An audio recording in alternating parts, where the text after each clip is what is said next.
Usisubiri ueleweke ndio uanze, ama watu wavutiwe na wewe.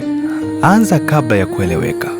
Historia ya Kiwanda imejaa wasanii wengi sana walioanza kabla hawajaeleweka, hawakuwa na mvuto. Tena wakati mwingine hata watu wao wa karibu waliwakataa. Hawakusubiri watu kuwapokea. Leo unapoanza, usisubiri ueleweke. Subiri utambulike kwa kazi yako. Dirana sio kimbilio la sifa, ni kimbilio la mwelekeo.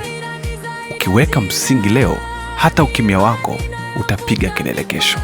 Dirana, elekea juu. Dirana ni sauti ya dira, mwanga wa mawazo mapya. Ukisikia ujue safari na